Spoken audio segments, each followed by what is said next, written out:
శ్రీ సీతారాముల కళ్యాణం విశిష్టతపై ప్రతి ఒక్కరూ అవగాహన కలిగి ఉండాలని శ్రీ ప్రజ్ఞానంద సరస్వతి సూచించారు. భక్తులను ఉద్దేశించి ఆయన ప్రసంగించారు. శ్రీరామనవమి సందర్భంగా స్థానిక గంగనమ్మపేటలోని శ్రీ విద్యాపీఠం సాలిగ్రామ మఠంలో పరమ పూజ్య శ్రీ ప్రజ్ఞానంద సరస్వతి బాలస్వామి స్వయం పర్యవేక్షణలో శ్రీ సీతారాముల కళ్యాణం వైభవంగా జరిపారు.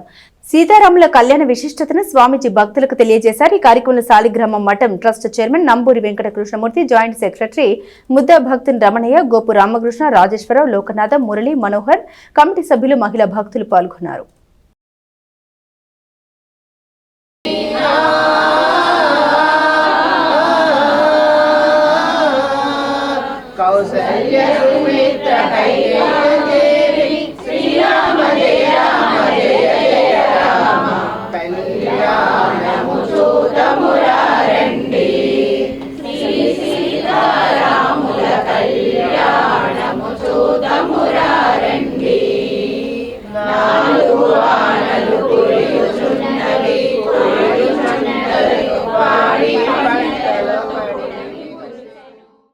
శ్రీ విద్యాపీఠం శ్రీ శాలిగ్రామ మఠ సంయుక్త ఆధ్వర్యంలో ప్రతి సంవత్సరం కూడా విశేషంగా శ్రీ సీతారామచంద్ర స్వామి వారి కళ్యాణ మహోత్సవ కార్యక్రమం నిర్వహిస్తారు.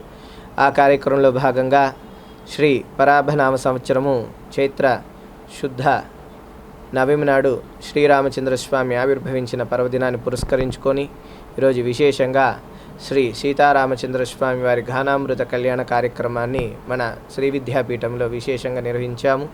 అలాగే ఏవత్తు మానవాళి బాగుండాలని, అలాగే పాడి పంటలు చక్కగా పుష్కలంగా పండాలని, చక్కటి వ్యాపారాభివృద్ధి కలగాలని, రేపు వేసవికాలం వస్తుంది. ఈ వేసవికాలంలో సూర్యనారాయణమూర్తి యొక్క దివ్య అనుగ్రహం అందరికీ కలగాలి, ఆయన శాంతించాలి, అధిక రౌద్రశక్తి ఆయనకి కలగకుండా ఉండాలని ప్రధానంగా ప్రార్థన చేస్తూ విశేషంగా స్వామి యొక్క కృప మనందరి ప్రసాదించాలని, శ్రీరామచంద్ర స్వామి వారు కూడా సూర్యనారాయణమూర్తిని ప్రతినిత్యం కొలిసేవారు.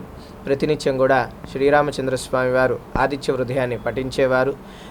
రామచంద్రుడు సూర్యవంశీకుడు అని కూడా చెప్తూ ఉంటారు.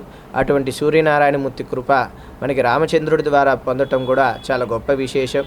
అందుకనే ఈ సూర్యనారాయణమూర్తి స్వామి వారి యొక్క దివ్య అనుగ్రహం కూడా అందరికీ విశేషంగా ప్రసాదింపచేయాలని ఈ యొక్క కార్యక్రమాన్ని సంకల్పించి మనం శ్రీ విద్యాపీఠంలో నిర్వహిస్తున్నాం.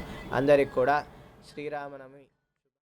గంగానంపేటలోని శ్రీ విద్యాపీఠంలో సాలిగ్రామ మఠం ఆధ్వర్యంలో ఈ రోజున ప్రత్యేకంగా బాలస్వామి వారి యొక్క పర్యవేక్షణలో సీతారామ కళ్యాణము పూజలు జరుగుతున్నాయి. ఈ కార్యక్రమానికి అందరూ కూడా పాల్గొని స్వామివారిని దర్శించి తీర్థప్రసాదాలు స్వీకరించవలసిందిగా కోరుచున్నాము. శ్రీరామచంద్రుడు ఈ విద్యాపీఠంలో ఎన్నో సంవత్సరాల నుంచి మేము ప్రతిరోజు ప్రతి కళ్యాణం కూడా ప్రతి సంవత్సరం కూడా చేస్తున్నాము. అందరూ ఆయురారోగ్యాలతో అష్టైశ్వర్యాలతో బాగుండాలని స్వామీజీ గారి సందేశం.